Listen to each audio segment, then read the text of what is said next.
Hello, hello, hello, Instagram and YouTube. Hey, if you haven't had a chance, make sure to go follow me on TikTok at Emily Nichols 22. That way I'm almost there to get to those 1,000 followers. So I'm able to go live over there as well. So let's talk about this week's habit hacks, what we learned from the Self Transform podcast. If we haven't met yet, hello, I am Emily Nichols. I'm the host of the Self Transformed podcast. And what we do every week on Habit Hacking Weekly is we come up with 2 episodes of the show every week.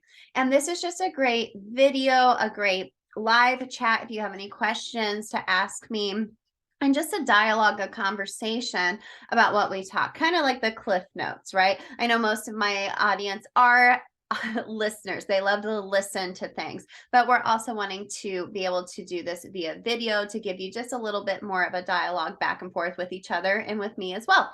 So my name is Emily Nichols. I'm a habit and fitness coach, behavior change specialist, busy working mom. You can find me just this morning. I coached at Orange Theory. I took my own class, came home, and now I am here with you and getting more podcast episodes up for you next week. So let's get right into it. Let's talk about what we learned this week on the show. So episode 190 this past week. Hey friends from Instagram. Episode 190. We talked about the problem with before and after pictures. Now, let me say that I have posted before and after pictures of myself in the past. I have posted before and after pictures of clients in the past. I feel like when someone posts a before and after picture, it's with the best of intentions, right? It is with the intention of inspiring or motivating someone on their own wellness journey. I think that's great. But also, I see so many of them, and I feel like they're really triggering because it doesn't really show the whole picture, right? What did that person actually do to get to that after photo, and is that sustainable? And you hear me say this a lot on the show. There really is no after, right? There's no before after. I mean, there might be a before for sure, but there is no finish line when it comes to your health. So if we get so caught up in just this is the after, guess what? You're not going to stay like that forever. Our bodies change as we age, as we go through different seasons of our life, and that is okay.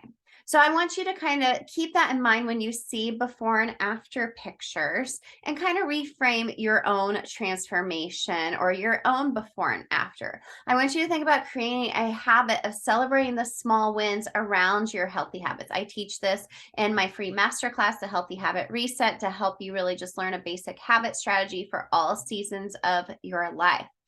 And really, I know you want to look your best, but how do you feel? Is that picture of that person, in their after, are they actually happier? Yeah, probably the before picture, it's always the bad lighting and they're like, wah, wah, sad, right? And the after, they obviously went and got a spray tan. I mean, I get it. And they're smiling and they're happy, but I want to make sure this is an inside out transformation for you. And really thinking about giving yourself love and grace because this is a lifelong journey, okay? You don't want to get stuck in just getting to that after. You want to live your life in the now. Don't just live for the before and after, but get to the journey, right? I love that so much. So go listen to episode 190. We'll link it in the notes here on YouTube. So let me know, friends here on Instagram, do you ever feel triggered by before and after pictures? Does that make you go into a place of maybe comparison where you're like, why can't I do that? Or maybe you have done that in the past and then your body has changed over the time. Mine certainly has over time. I'm 41 years old.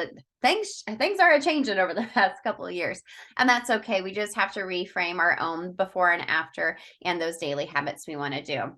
Now, today's habit hack episode, every week there is a quick habit hack, usually focused around movement, mindset, or food freedom, because those are the 3 fundamental needs I teach on, and also basic habit strategy. So today we're talking about movement. I thought this was really timely to talk about, and you let me know, friends on Instagram, if you have run into this as well, where you start a new fitness routine, you started a new workout routine, you're feeling great, you're like, wow, look at me go, I'm showing up for classes, I'm doing this, I'm doing that, but then you step on the scale. What happens?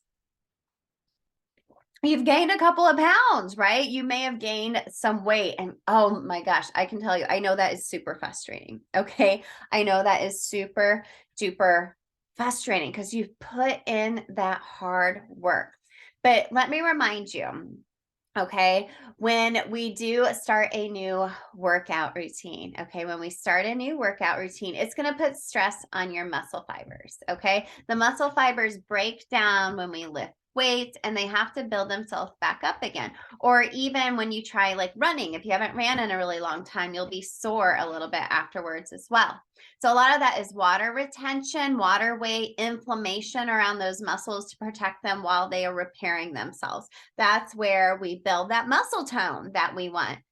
So in reality, you haven't gained weight. You haven't gained fat, right? It's just you're building muscle, right? And it's inflamed. So a couple of habit hacks or tips to help you reframe if you have gained just a little bit of weight, if you have started a new workout routine. I want you to focus on some non-scale victories. So focus on how your clothes feel. Like I wear leggings, workout pants most days. So I can tell when I put them on around my waist, like, oh, these don't feel as tight. These feel, a little bit more like roomier in them.